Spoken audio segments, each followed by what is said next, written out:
ನಾಡಿನ ಪವಿತ್ರ ಪುಣ್ಯಕ್ಷೇತ್ರವಾದ ಶ್ರೀ ಕ್ಷೇತ್ರ ಧರ್ಮಸ್ಥಳಕ್ಕೆ ಪ್ರತಿದಿನ ಸಾವಿರಾರು ಭಕ್ತರು ಆಗಮಿಸುತ್ತಾರೆ. ಪ್ರತಿಯೊಬ್ಬ ಭಕ್ತನಿಗೂ ಶ್ರೀ ಮಂಜುನಾಥ ಸ್ವಾಮಿಯ ದರ್ಶನವು ಸುಲಭವಾಗಿ ಮತ್ತು ಸುವ್ಯವಸ್ಥಿತವಾಗಿ ಲಭಿಸಬೇಕೆಂಬ ಉದಾತ್ತ ಉದ್ದೇಶದಿಂದ ಕ್ಷೇತ್ರದ ಧರ್ಮಾಧಿಕಾರಿಗಳಾದ ಪೂಜ್ಯ ಡಾಕ್ಟರ್ ಡಿ ವೀರೇಂದ್ರ ಹೆಗಡೆಯವರ ಮಾರ್ಗದರ್ಶನದಲ್ಲಿ ಹಾಗೂ ಡಿ ಹರ್ಷೇಂದ್ರ ಕುಮಾರ್ ಅವರ ನೇತೃತ್ವದಲ್ಲಿ ಸುಸಜ್ಜಿತವಾದ ಸಾನ್ನಿಧ್ಯ ಸರತಿ ಸಾಲಿನ ಸಂಕೀರ್ಣವನ್ನ ನಿರ್ಮಿಸಲಾಗಿದೆ. ಈ ಅತ್ಯಾಧುನಿಕ ಸಂಕೀರ್ಣವನ್ನ ಭಾರತದ ಅಂದಿನ ಉಪರಾಷ್ಟ್ರಪತಿ ಜಗದೀಪ್ ಧನ್ಕರ್ ಅವರು ಲೋಕಾರ್ಪಣೆಗೊಳಿಸಿದ್ರು. ಇಡೀ ಭಾರತದಲ್ಲಿಯೇ ಅತ್ಯಂತ ಹೈಟೆಕ್ ತಂತ್ರಜ್ಞಾನವನ್ನು ಹೊಂದಿರುವ ಸರತಿ ಸಾಲಿನ ಸಂಕೀರ್ಣಗಳಲ್ಲಿ ಇದು ಒಂದಾಗಿದ್ದು, ಭಕ್ತರ ಅನುಕೂಲಕ್ಕಾಗಿ ವಿಶೇಷ ಕಾಳಜಿಯಿಂದ ವಿನ್ಯಾಸಗೊಳಿಸಲಾಗಿದೆ.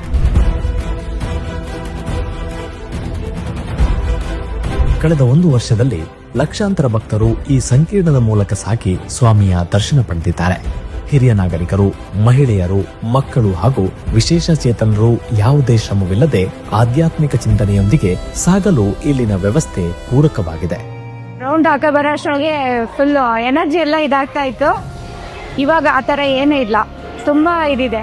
ಜನ ಸಂದಣಿ ಜಾಸ್ತಿ ಇದ್ದಂತ ಸಂದರ್ಭದಲ್ಲಿ ಕೂರೋದಕ್ಕೆ ವ್ಯವಸ್ಥೆ, ಮಕ್ಕಳುಗಳನ್ನ ಸುಧಾರಿಸೋದಕ್ಕಾಗ್ಲಿ ಬೇರೆ ಎಲ್ಲದಕ್ಕೂ ವ್ಯವಸ್ಥೆ ಚೆನ್ನಾಗಿದೆ. ಈಗ ತುಂಬಾ ಅನುಕೂಲವಾಗಿದೆ. ನಮಗೆ ಸ್ವರ್ಗ ಹಿಂಗೆ ಇರ್ತೈತೆ ಹಿಂಗೆ ಐತೆ. ఇలాంటి సౌకర్యం నేను ఎక్కడ చూడలేదు. ఏ దేశంలో ఎక్కడ ఇలాంటి సౌకర్యం లేదేమో అనుకుంటున్నాను. ತಣ್ಣನೆಯ ಗಾಳಿಯಾಗಿ ಮನಸ್ಸಿಗೆ ನೆಮ್ಮದಿಯಾಗುವಂಗೆ ಇದ್ದೆ. ಇಲ್ಲಿನ ಸ್ವಚ್ಛವಾದ ಹಾದಿ, ಶಿಸ್ತುಬದ್ಧ ಸಾಲುಗಳು ಮತ್ತು ಮಂದಸ್ಮಿತ ಸ್ವಯಂ ಸೇವಕರ ಸೇವೆಯು ಭಕ್ತರ ಕಾಯುವಿಕೆಯ ಸಮಯವನ್ನ ಒಂದು ಸುಂದರ ಪ್ರಾರ್ಥನೆಯನ್ನಾಗಿ ಬದಲಿಸಿದೆ. ಈ ಯಶಸ್ವಿ ಕಾರ್ಯಾಚರಣೆಯ ಹಿಂದೆ ಶ್ರೀ ಕ್ಷೇತ್ರದ ಆಡಳಿತಾಧಿಕಾರಿಗಳು, ಭದ್ರತಾ ಸಿಬ್ಬಂದಿ ಹಾಗೂ ನೂರಾರು ಕಾರ್ಯಕರ್ತರ ನಿರಂತರ ಶ್ರಮ ಅಡಗಿದೆ. ದರ್ಶನಕ್ಕಾಗಿ ಕಾಯುವ ಸಮಯವು ದಣಿವಿನ ಹಾದಿಯಾಗದೆ ಭಕ್ತಿಯ ಧ್ಯಾನವಾಗಬೇಕು ಎಂಬುದು ಶ್ರೀ ಕ್ಷೇತ್ರದ ಆಶಯ. ಸಾನ್ನಿಧ್ಯ ಸಂಕೀರ್ಣದ ಈ 1 ವರ್ಷದ ಸಾರ್ಥಕತೆಯು ನಮಗೆ ಇನ್ನಷ್ಟು ಜವಾಬ್ದಾರಿಯನ್ನ ತಂದಿದೆ.